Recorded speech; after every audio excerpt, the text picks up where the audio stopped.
Não sabei vocês, irmãos? Eu falo com quem entende da lei, com quem conhece as escrituras de Moisés, com quem conhece o Pentateuco, com quem conhece os livros e as leis que foi dada por Moisés e foi disseminada por tradição ao povo hebreu, ao povo judeu. A lei, ela tem domínio sobre o homem.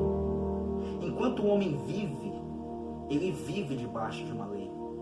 Toda a sociedade que você vive debaixo de uma lei.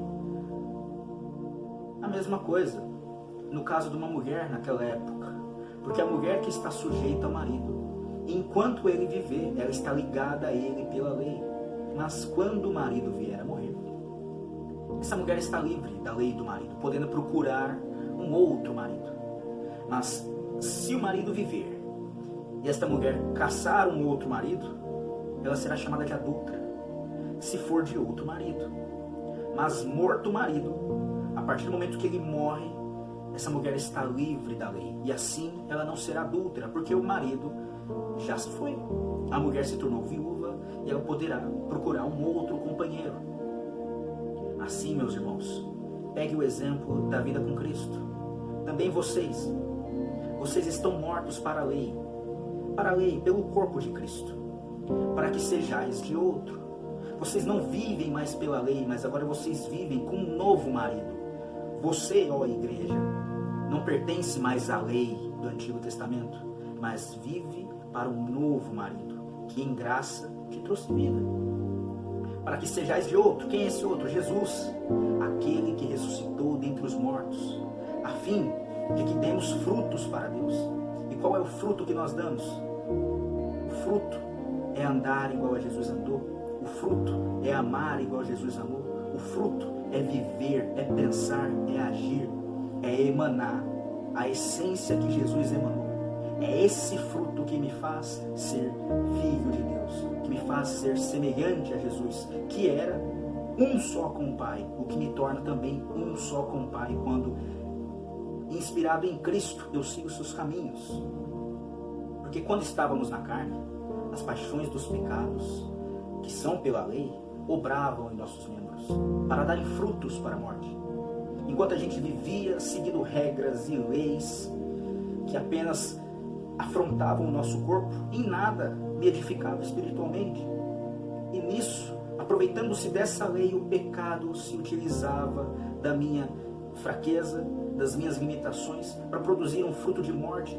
Mas agora estamos livres, pois morremos para aquilo que estávamos retidos. Eu não vivo mais para a lei, mas eu vivo por amor. Eu não vivo mais por medo se eu não cumprir a lei, mas eu vivo por amor. Hoje eu sirvo em novidade de espírito, e não na velhice da letra, não em regras, não em tradições, não na moral, na ética humana, mas na novidade do espírito. Porque Deus é espírito e importa que aquele que for servir tem que servir em espírito, tem que servir de coração, tem que ser de dentro para fora. A lei, ela atinge o teu corpo, a lei, ela vai contra a tua carne, mas eu alcanço a Deus com o Espírito. E o que diremos, pois? A lei é um pecado? De modo nenhum. Mas eu não conheci o pecado senão pela lei. A lei veio e me revelou o que era certo e o que era errado. A lei veio e me revelou, me ensinou a discernir aquilo que não prestava. Porque eu não conheceria a concupiscência, a corrupção da carne, se a lei não viesse e não me dissesse, não cobiçarás. Mas a partir do momento que Deus mandou a tua lei, os teus princípios, eu aprendi que o cobiçar não é bom. E para a limitação da consciência do ser humano daquela época do Antigo Testamento, foi assim que Deus encontrou uma maneira de falar com o povo daquela época que não tinha um conhecimento, uma consciência aberta o suficiente para conseguir compreender a obra do Deus vivo em pura graça. Mas o pecado, tomando ocasião pelo mandamento, ele obrou em mim, ele praticou em mim, ele fez nascer em mim toda a corrupção que existia em mim. Ele se aproveitou do mandamento que Deus deu e ele instigou a minha carne a frutificar a corrupção. Porquanto enquanto não havia lei, enquanto não tivesse lei, o pecado estava morto. Porque se eu não soubesse o que era certo e o que era errado, o que eu fazia não era pecado, porque eu não tinha conhecimento e a ignorância não é levada em consideração para Deus. Deus não considera o tempo da ignorância. E eu, em algum tempo, eu vivia sem lei. Mas vindo o mandamento, quando eu aprendi, quando Deus me revelou, quando Deus me ensinou a discernir o que era certo e o que era errado, aí reviveu o pecado em mim. Porque nesse momento eu já não era mais inocente, mas eu tinha dentro de mim a consciência do que era certo e do que era errado. Por isso, quando eu erro, não é mais por inocência, mas é por pecado. E nisso eu morri, porque mesmo conhecendo, eu ainda pecava. Nisso o pecado reviveu. Vindo o mandamento, o pecado reviveu e eu morri. Eu morri. E o mandamento que era para a vida, Deus mandou, Deus nos revelou o seu mandamento, que era para a nossa vida, que era para o nosso bem. E eu comecei a achar que era para a minha morte, porque eu não conseguia cumprir o mandamento. Porque o pecado, tomando ocasião pelo mandamento, me enganou e por ele me matou. O pecado se aproveitou que agora, com o mandamento, eu tenho a consciência do que é certo e do que é errado, me enganou. E por ele, através do mandamento, eu morri. Por ele, me matou.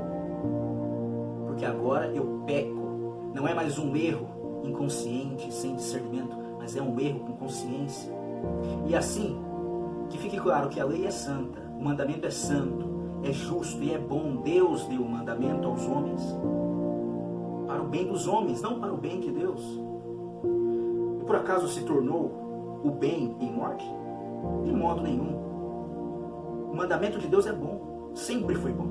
Mas o pecado, para que se mostrasse pecado, operou em mim a morte pelo bem. Então Deus veio e deu o seu mandamento, que me fez ter o conhecimento do que é certo e do que é errado. Deus veio e abriu os meus olhos. Agora, pois, quando eu peco com consciência. Antes eu era inocente, porque eu não tinha conhecimento, discernimento. Hoje não há mais ignorância em mim, porque Deus me apresentou o teu mandamento. E com esse mandamento o pecado operou em mim a morte. Só que essa morte ela veio por um bem, a fim de que pelo mandamento o pecado se fizesse excessivamente maligno. Hoje eu sei que o pecado é ruim, faz mal para mim, mas é porque através do mandamento que é bom, mostrou para mim o discernimento daquilo que é mal. E quando eu faço mal, que é o pecado, obrando a morte em mim, que é a minha concupiscência, a minha corrupção, fazendo frutificar a morte em mim, eu consigo chegar no resultado e concluir que é excessivamente maligno o pecado. Porque bem sabemos que a lei é espiritual, mas eu sou carnal. A lei de Deus é santa, é justa, é boa, mas eu não sou santo, eu não sou justo, eu não sou bom. E eu sou vendido sob o pecado. Eu estou preso num corpo de pecado. Porque o que eu faço, eu não aprovo. Se eu tentar vencer o meu eu, através de lei, através de regra, eu não venço. Porque o que eu faço, eu não aprovo. O que eu não quero, isso sim eu faço. Mas o que eu odeio, isso eu acabo fazendo. Em outras palavras, Paulo está deixando claro que quando o homem ele tenta se justificar pelas próprias obras, através da lei, pela própria obra moral, pela própria obra de comportamento, quando o homem tenta se justificar a si mesmo, ele nunca chega no resultado positivo. Porque por mais que ele queira fazer o bem, ele faz o mal. E por mais que ele deteste fazer o mal, isso sempre acaba fazendo. Ninguém consegue justificar a si mesmo. E se eu faço o que eu não quero, eu acabo dando razão para a lei, que é boa. A lei é boa. E eu quero fazer o bem, mas eu faço o mal. E eu dou razão para a lei. Quando a lei diz, não faça isso porque é mal, eu faço. Eu provo que é mal. Eu quebro a cara. E eu dou razão para a lei. A lei tinha razão. É mal. Mas eu acabo fazendo porque a minha natureza carnal me instiga a fazer. De maneira que agora não sou eu que faço isto, mas é o pecado que habita em mim. Quando eu tento me justificar pela obra da lei, eu nunca consigo.